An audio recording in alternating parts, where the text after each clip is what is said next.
Good afternoon, ladies and gentlemen, and welcome back to UFOs and other paranormal stuff.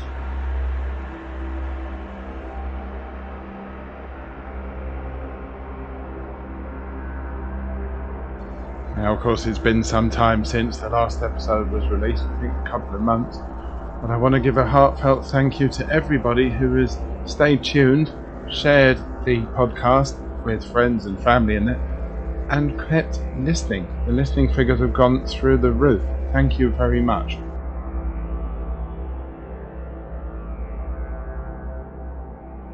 For this week's episode, we're going to be talking about Barrhead Incident and sightings, as well as the Kelvin UFO, the Berwyn Mountain UFO Incident, which is also known as the Welsh Roswell. And what did that have to do with RAF Rudloe Manor? We're also going to be talking about the Churchill instructions, as well as the Howden Moor UFO incident. All of which possibly UK government cover-ups, or authority cover-ups at the very least. Who knows? Let's have a look and see. Don't forget, ladies and gentlemen, as always, have a look at the Facebook page, UFOs and other paranormal stuff. Have a look at Twitter as well. It's UFOs and OPS. Also on Instagram, as well as YouTube as well. So go on those sites, have a little look, comment, do whatever you like. Well, within reason anyway.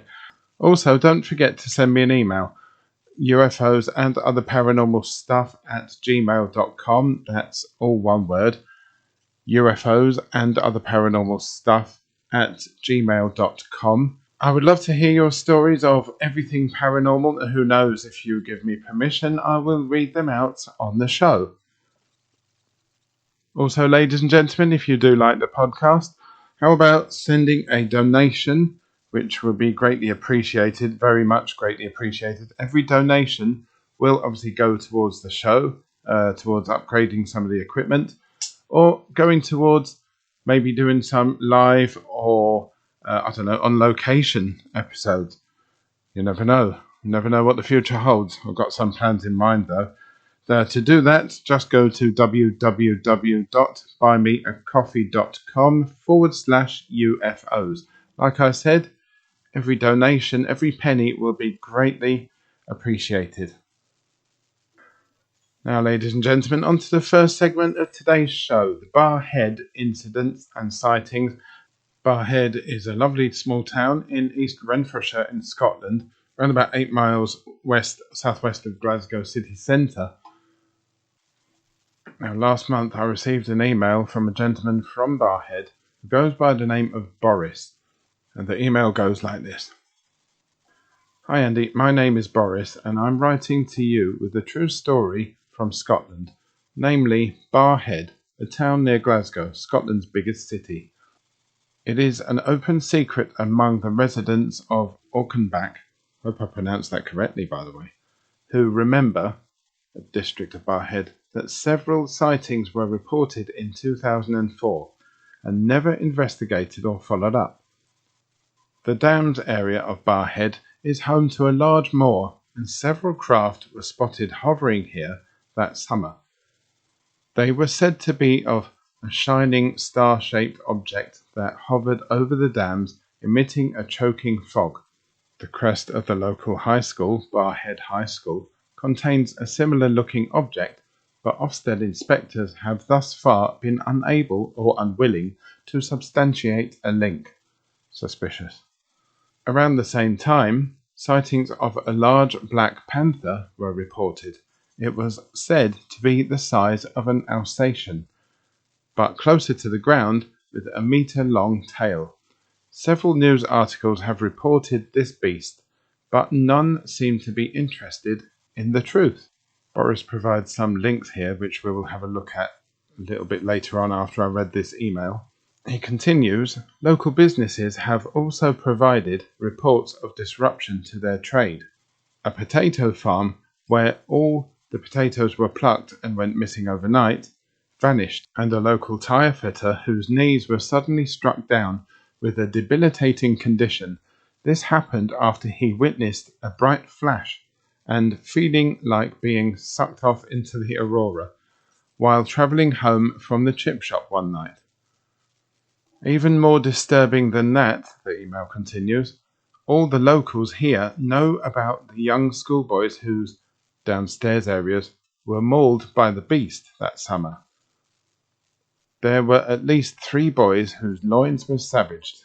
One survived and became a local celebrity until sadly he took his own life after moving to Belfast and becoming involved in a paramilitary organisation in 2010.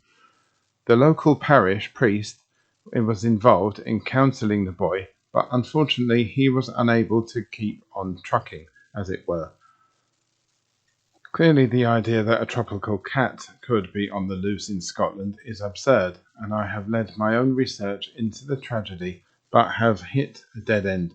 I would like to bring the story to a wider attention now, and I think your excellent podcast would be a good way to do that. The 2 links that Boris has provided, let's have a look at the first one from the Herald newspaper. The first one dated 1st of April 2005. Yes, I know, April Fool's Day, so keep an open mind. The headline reads, Countryside staff warned as big cat is sighted in Glasgow. Two reports of black panthers on Lynn Park golf course. Countryside rangers have been warned to be on the alert after big cat sightings in a park in Scotland's largest city. 2 separate reports of a panther-type animal were logged over 48 hours by Glasgow City Council officials for the municipal golf course at Lynn Park, which borders Moor End, Croftfoot and Castle Milk. The first sighting was last Thursday and the other on Saturday. Since then, a motorist has told police a big black cat walked out in front of his car in Barrhead early on Tuesday morning.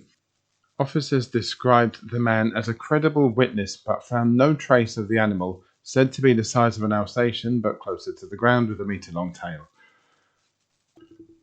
Last year there were dozens of large cat sightings in Renfrewshire, and the theory now is one beast has crossed into Glasgow's south side. Lynn Park covers some 203 acres, contains deer and rabbits, has woodland and river walks, an 18-hole golf course, equestrian centre and children's playgrounds. Dennis O'Donnell, the area manager, confirmed yesterday that staff have been told to be on alert, especially when out alone early in the morning to place flags on greens. He said of the prospect of a Castle Milk panther, 2 members of the public came up with the same unusual story at different times. It would be wrong not to take their reports seriously. Staff have been advised to be on the lookout for their own safety and in the hope they could corroborate sightings.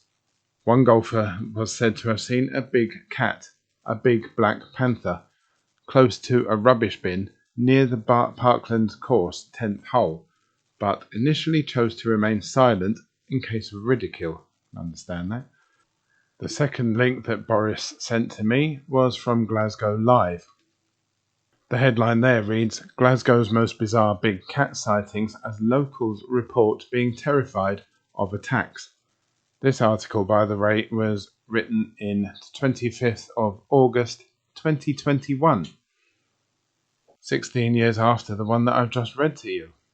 The article goes, Black panthers are primarily found in the mountains of North and South America, so seeing one in Glasgow is not something that you would expect at all, especially in a city. There has been a number of reports of big cats in the city over the last decade, which include wildcats, lynx, and other non-domestic animals roaming our city and other areas in Scotland such as Aberdeen and the Highlands. According to Britannica, before the most recent verified observation of a black leopard, another name for black panthers, took place in Kenya in 2019, it had been 110 years since it had been photographed and thus confirmed in Africa. A number of reports on this link. One is from Carmyle New Park. A member of the public reported repeated encounters with a growling black puma at a park near Carmyle located in the east end of Glasgow. As well as identifying where they saw the puma, they also snapped photos of paw prints over a period of months. The woman, who has since asked for anonymity, contacted Puma Watch about sightings, one of which occurred on the 2nd of May 2021. She said, "We were walking through the park at Carlisle and went over the bridge to watch the deers. The puma jumped over my son's head and onto a tree. I couldn't get a picture in time. I always see its footprints about in the park, and you hear it growl. I think it's unsafe to go to the park. It might attack one day." One report from Lark Hall says, "A 10-second clip recorded by a woman who wishes to remain anonymous captured what appears to be a large cat on top of a garden fence at their home in Lark Hall. She explained it was around 3:55 a.m. on Saturday morning and was recorded on the camera on the doorbell. I phoned the police and they told me to contact the SSPCA, who told me to contact Big Cat Sightings, and they have phoned me back and said that it was a big cat, an adult puma." Commenting on the story above, another member of the public, who will remain anonymous, commented on the Carlisle story on the Puma Watch website. On 21st of July this year, she wrote, "I saw a big cat, puma-sized, in East Hall last month. Thought I was seeing things. It was about 3 in the morning and it was coming out of the park at East Hall. Didn't think anyone would believe me." So there's some articles printed by newspapers and put into the newspaper's website, so they did come out into the public. You can have a look if you wish. A second email received from Boris says, "I'm pleased to bring these reports to a wider audience. As I expressed, they have been massively covered up by Strathclyde Police and other agencies over the years. As a listener of the podcast, I would be most pleased if you could take this to the wider audience in the hope of shedding more light on them and hopefully bringing the truth to the public. There are a dedicated couple of amateur investigators here in Barrhead who would usually meet but have been unable to during the COVID, and I feel this has stalled progress. My German colleague there, in particular, was struck down with the virus and has struggled to maintain momentum on his research. I look forward to hearing about the incidents on the podcast and hope this will draw more attention to a very intriguing case." Boris goes on to say, "As members of the investigation community here, myself, Boris, Big Dirty, and the Savage have agreed that we are happy to be mentioned on the podcast by our community nicknames." Another email sent to me from Boris reads, "Interestingly enough, Big Dirty has highlighted to me this article in our local newspaper, Barrhead News, which mentions UFO sightings and a direct quote from the RAF. However, no mention of the incidents here. It seems particularly galling that this would not be mentioned, and to me just proves that a cover-up is still in operation to this day." I've got to say, Boris, I completely agree with you on that. Cover-ups are virtually everywhere, it seems. The newspaper article reads like this, and it was dated 26th of January 2020. The headline reads, "Last UFO sightings reported to the RAF to be published online." Claimed UFO sightings received by now defunct units within the RAF are to be published online. The RAF took the decision to wind up its UFO unit in 2009 after concluding that in more than 50 years, no received report had ever disclosed any evidence of a potential threat. Previously, records from the unit were given to the National Archives, often initially classified before being released after a specific number of years. But the most recent reports received by the RAF will be placed online, the PA News Agency can disclose, following the Freedom of Information Act. An RAF spokesman has said the MOD has no opinion on the existence or otherwise of extraterrestrial life and does not investigate UFO reports. Such a shame. Members of the public reporting alleged UFO sightings are now directed to their local police force. A spokesman for the RAF said it has been assessed that it would now be better to publish these records rather than continue sending documents to the National Archives, so they are looking to put them on a dedicated gov.uk webpage. A clearance process for documents is currently underway before publication, which is expected to take place sometime within the first quarter of 2020. In response to the FOI request, the RAF described its files it held as comprising entirely of correspondence with members of the public. Does that mean it does have files somewhere that is not from members of the public? Maybe, I would expect so. It added the MOD has no opinion on the existence or otherwise of extraterrestrial life and does not investigate UFO reports. Nick Pope, who used to investigate UFO reports for the MOD, has welcomed the move. Given the massive public interest in this subject, I'm pleased that these files will be released and made available online, he said. The MOD has previously claimed that all files have been released only to find additional ones, so this latest move is bound to start a few conspiracy theories. When I worked on the Ministry of Defence's UFO desk, we didn't find any definitive proof of extraterrestrial visitation, but there were so many bizarre and unexplained sightings that we didn't entirely rule it out.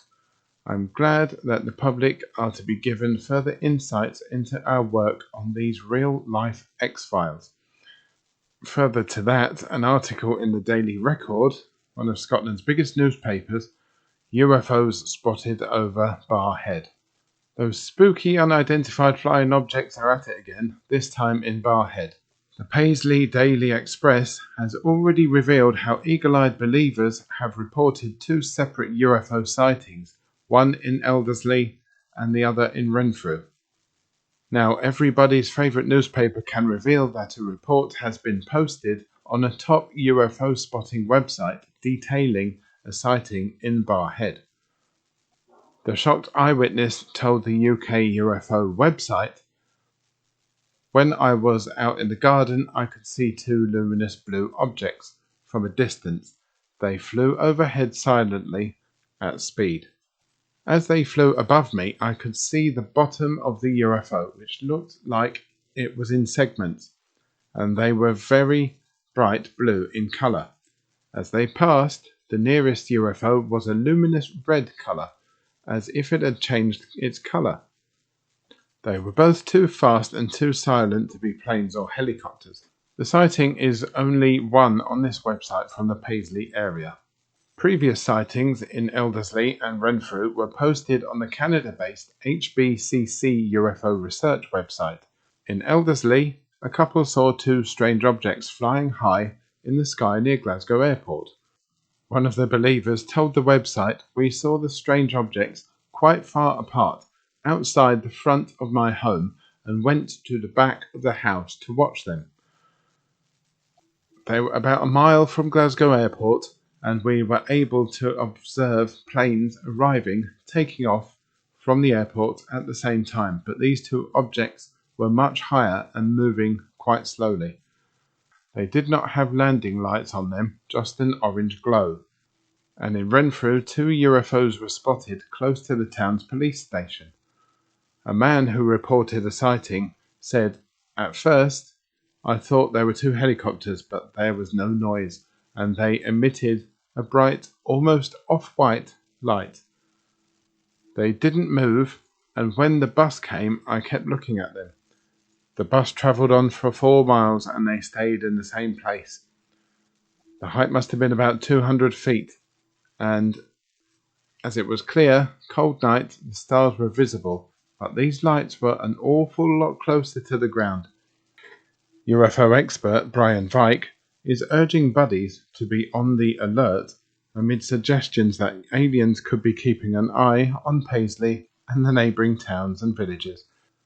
Brian, who is the director of HBCC UFO Research Organisation, told The Express that sightings of unidentified flying objects are becoming more common in Renfrewshire, and he believes, like Fox Mulder, the truth is out there.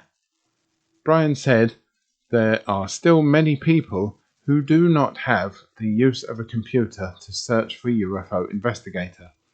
A lot of times people will see something odd and keep it to themselves, or maybe talk about it with their families, and we miss valuable information. So there you go, people. What do you think about that? Are cover-ups occurring in Scotland, well as the rest of the UK, as well as the rest of the world? Or are they not? You decide. I'd like to thank Boris for sending me the emails. Thank you very much. Don't forget you can send emails on anything you like, paranormal or UFO related, to UFOs and other paranormal stuff at gmail.com. I look forward to receiving them and reading every single one of them. I would like to bring your attention to the 1990 Calvin Ufo Incident. This was a UFO that was spotted over Scotland, over a place called Calvin, which is in Pitlochry, right sort of in the centre of Scotland, just on the southwest tip of the Cairngorms National Park. Beautiful place, and if you've been there, you would agree with me. If you haven't been there, go there, because it's definitely worth it. The mountains in Scotland are just absolutely spectacular. Now, the Kelvin Ufo sighting, not an incident as such, but a sighting, was, as Wikipedia puts it, on the 4th of August 1990 at 9 p.m, a 75-foot wide diamond object was seen by the pilot of an RAF Harrier at Calvin, 20 miles north of Pitlochry in Perth and Kinross. It appeared to hover for about 10 minutes above the A9 road near Calvin. I'd imagine that investigations went into that, although I'm not sure, because a newspaper report on the 10th of October 2020, almost exactly a year ago, from the Scottish Sun, goes on to say this. The headline goes, Alien Mystery, Government bans release of secret UFO dossier about Calvin for 50 years. UFO experts hit out when it emerged a dossier into Britain's most significant sighting is to be kept secret for another 50 years. The file is said to contain astonishing colour photographs of a 100-foot craft hovering over the village of Calvin in the Scottish Highlands in 1990. A 30-year rule meant it was due to be declassified on January the 1st, but the Ministry of Defence has now blocked release until 2072 without explanation. Photographs were taken by two Perthshire hikers who watched the diamond-shaped metallic craft for 10 minutes before it shot up vertically out of sight. They also claimed to see military jets fly a series of low-level passes. Evidence collected and held onto by officials included the hikers' 6 colour photographs. Now remember, of course, photographs were put onto film in those days, not onto the internet or mobile cameras or whatever that we have nowadays. The article continues, a redacted version of the file has been released, including just a blurred photocopied image. UFO investigator Nick Pope, who else, helped colorise the image seen above. You can find the image if you just Google search Calvin UFO. Last night, Mr. Pope said, despite an extensive investigation, we never found a definitive explanation for what was seen at Calvin. A UFO hunter added, this is also frustrating. The Calvin incident is one of the most intriguing of all the UFO mysteries from that period. Under the 30-year rule, the file should have been released on January the 1st, 2021, but if the ministry get their way, it won't be released until January the 1st, 2072, an 82-year closure. By the time the world gets to see the file, the 2 witnesses will be dead. It is crazy. What are the authorities trying to hide? The redacted file also omitted the names and contact details of the hikers, understandably so. Those who believe the truth is out there slogan of the TV show The X-Files, which is always brought up whenever a newspaper does anything about UFOs, are furious. Without access to those who reported the sightings, it remains impossible to get the full story. A complaint lodged under the Freedom of Information Act about the National Archives withholding the documents is now under investigation by the UK information watchdog, the Information Commissioner's Office. The National Archives refused to comment further. The Ministry of Defence refused to comment at all. I'm going to now read out the article on the website for the National Archives. It's the 1990 Kelvin Ufo Incident, if you wish to search it. Publication date of this file was February 2021. Request.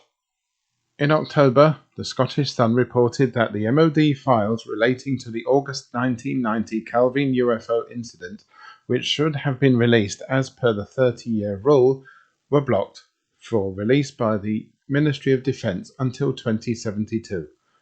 Question 1. Did the Ministry of Defence transfer this dossier to the National Archive? Their answer. We understand this query relate to file DEFE 24/1940, a record which was transferred to us from the originating department, the Ministry of Defence. Question 2. Was it just a dossier, or were supplementary materials added, e.g. the 6 colour photographs? Answer. As noted on our catalogue, the full contents of that file are closed until 1st of January 2076. A redacted version of the file is open and available to download from our catalogue here, and it gives a link. There are 3 folios within this file that relate to the incident in question. There are no photographs contained in this file. The file itself states that the original negatives were returned to the Scottish Daily Record. So there it's stating that there are no photographs contained in the open file, but that there were negatives, more than likely of the photos, because what else are there negatives of, that were returned to the newspaper. Strange. Question 3. Are these files marked as classified or somehow FOIA exempt? If so, what is the specific reason exemption given? The answer. The redactions you will see in the open version all cover personal information, names and addresses, of members of the public who wrote to the Ministry of Defence reporting UFO sightings, and also the names of the Ministry of Defence staff who investigated these reports. These details are exempt from release under Section 40 2 Personal Data of the FOI Act. Further information on Section 40 is provided in the explanatory annex below. Question 4. Is it normal for files to be delayed 50 plus years? Have you, the person replying to this request, ever seen this happen? Answer. It is usual for material exempt under Section 40 in brackets 2 to be closed for a lifetime of the subject, which is assumed to be 100 years from the subject's date of birth. Closure dates, therefore, are dependent on the age of the individual whose details are given, and duration of the closure could well be over 50 years. Question 5. Is the Scottish Sun's claim that you are actively withholding these files accurate? If so, who gave you this right? Answer. As explained above, the only closed information within this file is personal information, except under S40 brackets 2 of the FOI Act. The remainder of this file is open and available to download. Well, people, what are your thoughts on that? Personally, I think that they only show you what they want you to see. And the fact that they say about negatives being returned proves to me that there are photos there somewhere that they don't want you seeing. However, As always, it is completely up to you, me and everybody here, to make up our own minds. Please do tell me what you think about these stories so far. Send me an email, send a comment on the Facebook page, on the Twitter site, everything, anywhere, everywhere. Next up, ladies and gentlemen, is an incident that I never knew of. This is the fun of doing research for a show like this, is that you find out things. The incident in question took place over the Berwyn mountain range in Wales. Berwyn mountain range is an isolated, sparsely populated area of moorland in northeast Wales, roughly bounded by Llangollen in the northeast, Corwen in the northwest, and Bala in the southwest, and Oswestry in the southeast. Looking at the pictures, it looks like a beautiful part of the country. On the 23rd of January 1974, on the Berwyn Mountains in Rudloe, I hope I said that right, in Merionethshire, Wales, lights and noises were observed that were alleged to be related to a UFO sighting on Cadair Berwyn and Cadair Bronwen. Like I said, I hope I pronounced all those names and words correctly. Scientific evidence indicated that the event was generated by an earthquake, combined with sightings of a bright meteor widely observed over Wales and northern England at the time. Residents of the Berwyn Mountains area in northern Wales reported a loud noise and a bright light in the sky. When ufologists claimed that a UFO had crashed and that the British government covered up the military's recovery of a crashed spaceship, some tabloid newspapers jokingly labelled it the Roswelsh Incident. Some scientific evidence indicates the event was generated by an earthquake, combined with sightings of a bright meteor widely observed over Wales and northern England at the time. It seems strange that there was an earthquake, which couldn't be felt but only heard, and it was at the exact same time that a meteor was passing by. Interesting. Conveniently, declassified Ministry of Defence documents also suggest that the incident was caused by the combined effects of an earthquake and a meteor. It has been speculated by many, as well as in one episode of Ancient Aliens, that a UFO crashed at Berwyn and its wreckage was likely taken to Rudloe Manor. RAF Rudloe Manor has for some time now been known as the UK's Area 51. The article continues, it was not immediately identified as an earthquake, hence the police investigation. However, the magnitude of the shock was such that if it had been due to an aircraft crash, the resulting crater would have been large enough to be easily visible. The unusual lights reported may have been simply the meteor, but may also have included the phenomenon known as earthquake light. That, ladies and gentlemen, is rather odd because a BBC article titled Files Released on 1974 Welsh Roswell, written on the 5th of August 2010, says that there was no impact. It says the fireball, or the light, descended from about 120 kilometres in the sky to about 35 kilometres before disappearing or disintegrating over Manchester. So far, we have an earthquake that people could only hear and not feel, and a light that descended and suddenly couldn't be seen. Yet the Ministry of Defence apparently are telling us that there was an earthquake and there was a meteor at the same time. Maybe they're right, who knows? Maybe they're not right, maybe they're covering up, which, I don't know. Make your minds up, ladies and gentlemen. An article in the Wales Online newspaper and website reads, New claims made about what really happened in notorious 1974 Welsh UFO crash landing mystery. Many think alien bodies were removed from the site as part of an official cover-up.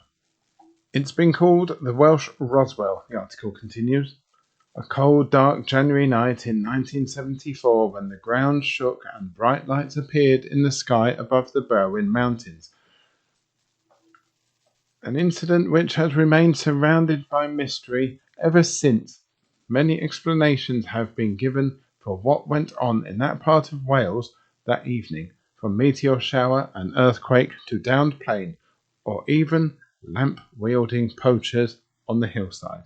But for many, the belief that a UFO crashed high above Bala Lake, its alien inhabitants quickly spirited away in a military cover-up, has proved hard to shake.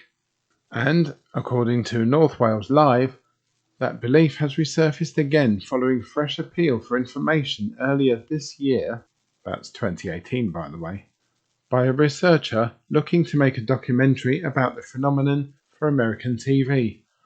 North Yorkshire UFO investigator Russ Kellett, who has been researching the Berwyn Mountains enigma for 25 years, has received further 4 extraordinary claims by people from in and around the affected villages of Llanterfel and Llanthrillo, who say they were either close to the incident or knew officials involved.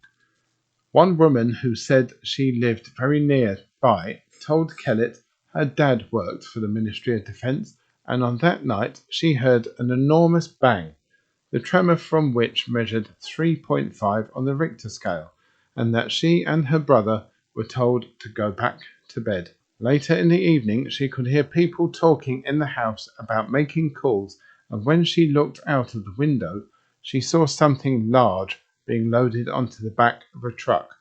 Although she did not know what it was, she claimed there were a lot of soldiers in the area. Years later, her dad told her a Russian ship in the Irish Sea had fired a missile in the wrong direction and hit something which came down and was taken away by the military. Meanwhile, retired nurse Pat Evans, who believed an aircraft had crashed, drove to the site and saw a pulsating orange and red glow on the hillside and other lights. In addition, one ex-military man recalled how he'd been working in a team at one end of the A5 road and claimed something catastrophic had gone wrong with an underground base that was not manned by people of this world. Finally, Kellett's finding also included a pensioner with links to the RAF and NASA, who stated that the organisation had been developing a new weapon to bring down unidentified flying objects, and it had been used successfully that night. The ex-filer, there we go again, says he is keeping an open mind on the latest extraordinary claims in his continued attempts to try and piece together what happened that night. You have to be careful with any new claims that it may be what people have heard or read being repeated back to you, he said. Sometimes there are people who just like to be involved in an event such as this and want to say they were there. On the other hand, why would these people in their late 50s, 60s, 70s and 80s contact me to give me these stories? The people who contacted me appeared to be genuine. I have been researching this for 25 years and I'm still trying to get to the bottom of what happened that night. So there you have it with that one, ladies and gentlemen. What do you think about that? It does sound a little bit odd to me that you have an earthquake at the exact same time of the meteor passing over. I mean, it is plausible, I suppose, but, no damage on the ground. Would that prove there was no earthquake? I don't know.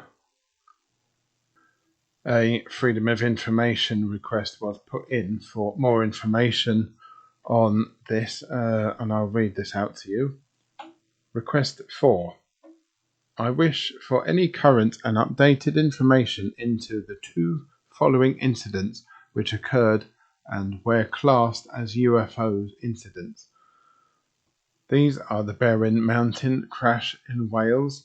I am not sure of the exact date. The second one is on the Rendlesham Forest incident in December-January 1980-1981. A response from the Ministry of Defence. I am writing concerning your request for information about UFO incidents in the Berwyn Mountains in Wales and Rendlesham Forest, Suffolk. Your request has been passed to this department because we are the focal point within the Ministry of Defence for correspondence about UFOs. The alleged events at the Berwyn Mountain took place on the 24th of January 1974, and the Ministry of Defence UFO records for this period are now open for public viewing at the National Archives in Kew, Richmond, in Surrey, and the postcode is TW94DU.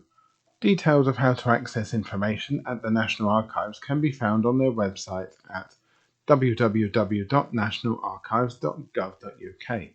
A quick look at the Archives Catalogue, PROCAT, has revealed 2 files for this period that might hold relevant information.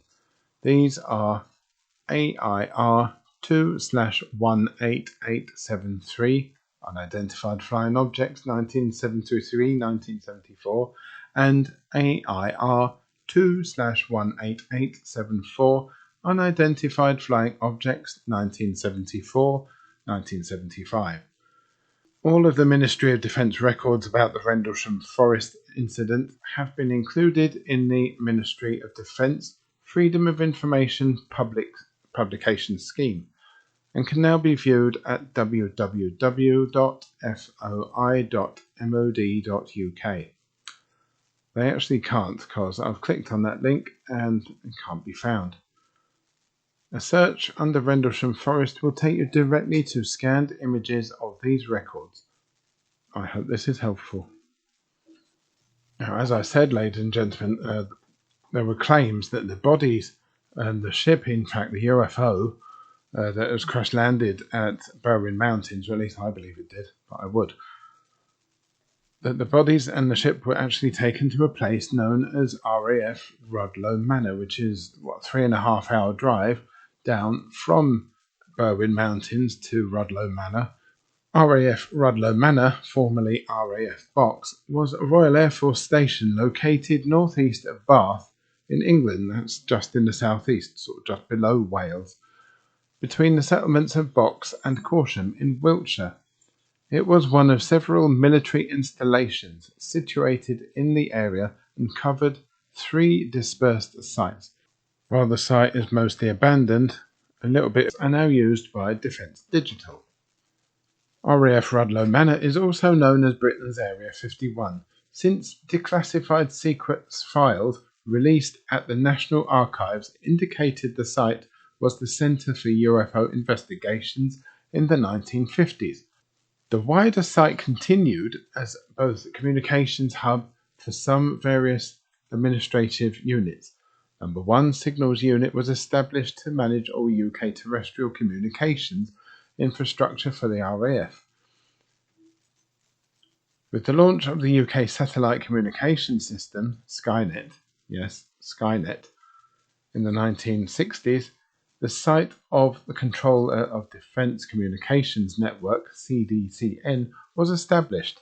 The Spacecraft Operations Centre was established by 1001 Signals Unit, the Spacecraft Operations Organisation, on a small enclave within the site known as Hawthorne. An article written for NetflixLife.com by Ancient Aliens is Rudloe Manor, the British equivalent of America's Roswell. Tucked away in a remote English countryside is a manor built in 1685. Rumours report that within Rudloe Manor hides the remains of an alien spacecraft and its pilot. Could this be Britain's main point of contact for extraterrestrials? On the outside, Rudloe Manor just looks like any other old English manor. Old, very nice, dated. A lot of people probably didn't even know it's there, whereas a lot of other manors, people do know they're there. However, it does have a network of underground tunnels. The tunnels were created during the 1930s when Rudloe's quarry was mined for Bathstone. But the thing is, those tunnels are huge, not as in the actual tunnels are huge themselves. The network of tunnels is massive. It's a virtual community down there. They've got this old manor house and a huge network of tunnels down underneath the ground, but also they've got loads and loads of sort of hangars and big spaces where aircraft of certain shapes and sizes, I suppose, could be stored. I unfortunately haven't been down there myself yet. It's quite a long drive away. But I have seen videos on YouTube. You can check them out as well. There are videos on YouTube of people who've gone down there to have a look at Rudloe Manor, just like the people at Area 51. They pop over there sometimes to have a little look. Now, I'm not advising anybody at all to go down there to have a little look or to get too close. Strangely, for a place that is not used as much anymore, it does have quite a high military police presence. Everyone that's gone in there, you'll see on the videos, most people that's gone in there have been turned away by the police. Now, why is that? If they're not actually going in to the manor or into the grounds, why are they being turned away? It's very strange. On investigation using Google Maps, though, you will notice that there is a railway tunnel that goes underneath the site for where Rudloe Manor is. Upon closer investigation of those maps, you will notice that there is a bit of the line that comes away off the main line, goes into I think like a sort of separate tunnel. It looks from above anyway like a separate tunnel.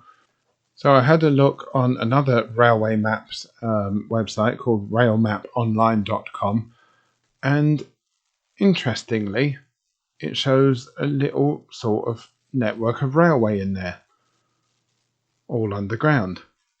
Why would they have that? It's called Box Tunnel, and if you look for the Box Tunnel East Portal, either on Google Maps or Rail Map Online, you'll be able to see what I mean. The main line goes straight on down to Bath, while the other line juts off, goes into the tunnel, ends up underneath a roundabout. But also there's a branch that goes off to Paddock Lane, which is in the area near the Corsham Computer Centre, as well as a small building near, I think that's Pickeridge Drive, which is in the area, not too far away from the Manor House, but of course, don't forget, all connected by the underground tunnelling system. Given that I suppose the RAF and all the, the armed forces would have their own sort of vehicle, why do they have access to a railway line? Especially a main line railway line. Supplies could quite easily be brought in by road, I would have imagined. Or is it so that things could be worked on and whisked away without anybody above ground ever knowing about it? It is all very intriguing, and like I said, this is the first time that I've sort of really got to know about Rudloe Manor. But I think there's quite a bit there I think there's more there than meets the eye. Any information that you may have on it, of course, please be careful, but please do send it to me, UFOs and other paranormal stuff at gmail.com. I would be very interested to read it. Thank you very much for that. Next, did Winston Churchill order UFO cover-up? National Archives say they do. The BBC News article dated 5th of August 2010. The government took the threat of UFOs so seriously in the 1950s that the UK intelligence chiefs met to discuss the issue, newly released files show. Ministers even went on to commission weekly reports on UFO sightings from a committee of intelligence experts. The papers also include a wartime account claiming Prime Minister Winston Churchill ordered a UFO sighting to be kept secret to prevent mass panic. The files show reports of UFOs peaked in 1996 when The X-Files was popular. The Joint Intelligence Committee is better known for providing briefings to the government on matters relating to security, defence and foreign affairs. But the latest batch of UFO released files from the Ministry of Defence, remember this is 2010, to the National Archives show that in 1957 the committee received reports detailing an average of one UFO sighting a week. The files also include an account of a wartime meeting attended by Winston Churchill, in which it is claimed the Prime Minister was so concerned about the reported encounter between a UFO and an RAF bomber that he ordered it to be kept secret for at least 50 years to prevent mass panic. Nick Pope, the only person that seems to be wheeled out for every single article to do with UFOs, has said the interesting thing is that most of the UFO files from that period have been destroyed.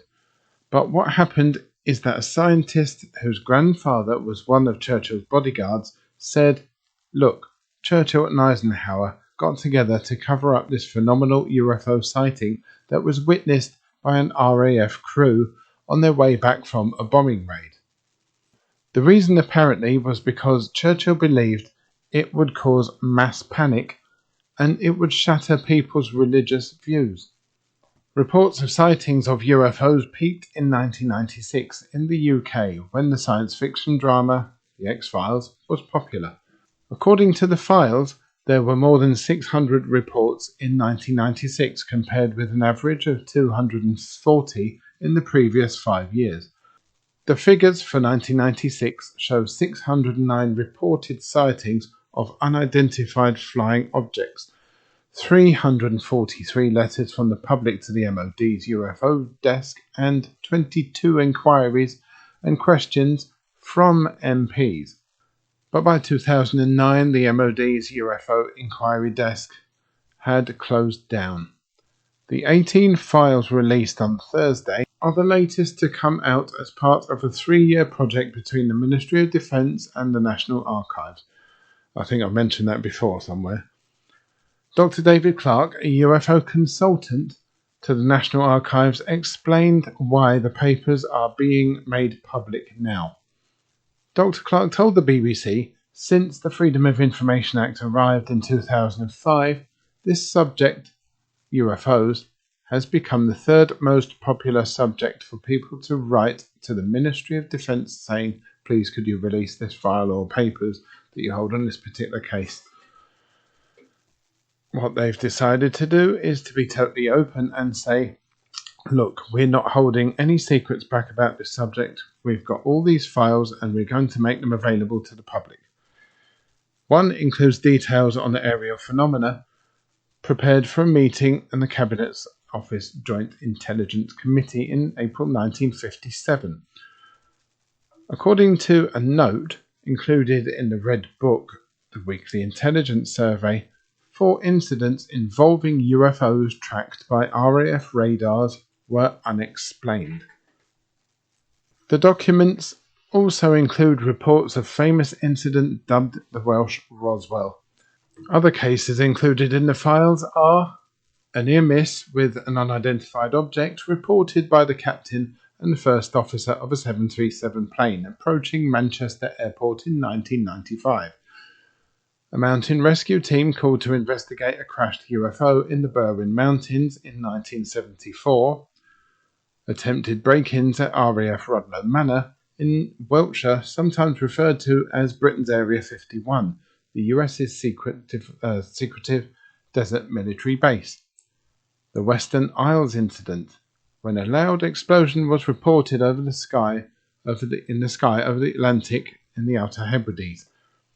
The 14 minutes of missing film relating to the Blue Streak missile test launch in 1964, believed by some to show a spaceman. And the last one, a gambler from Leeds who held a 100-to-1 bet on alien life being discovered before the end of the 20th century and who approached the government for evidence to support his claim after bookmakers refused to pay out. The MOD said it was open-minded about extraterrestrial life but had no evidence of its existence. The files come from more than 5,000 pages of UFO reports and letters and drawings from members of the public, as well as questions raised by MPs in Parliament. With the civilian population haunted by the Blitz and the Second World War still in the balance, it was one of development Winston Churchill could have done without, an incursion into British airspace by an arrow-shaped metallic object feared to contain an invasion force of little green men. Probably not green or little. Such was the sensitivity of an alleged UFO sighting by an RAF bomber crew returning to England from a mission over Germany that Churchill ordered it to be covered up with the words, "This event should be immediately classified since it would create mass panic amongst the general population and destroy one's belief in the Church." This at least was the allegation put to Ministry of Defence by relatives of a senior British military aide who claimed to have witnessed the cigar-chomping Prime Minister discuss the incident with General Dwight Eisenhower as part of a meeting about succession of Foo Fighter sightings by Allied aircrews in the Second World War. The term Foo Fighter was used by Allied aircraft pilots during World War II to describe various UFOs or mysterious aerial phenomena seen in the skies above the European and the Pacific theatres of operations.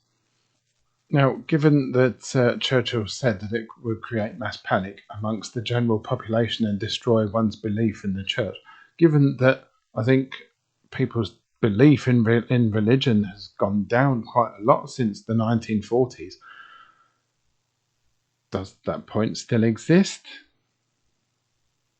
If people saw aliens, if the mass population saw UFOs, I mean, for real, landing on the White House lawn or in Trafalgar Square or something, would it destroy one's belief in the Church? If people don't have belief in the Church, what is there to destroy? And as I alluded to in an earlier episode,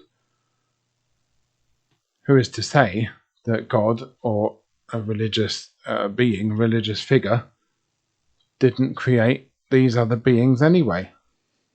It's a huge possibility, I think.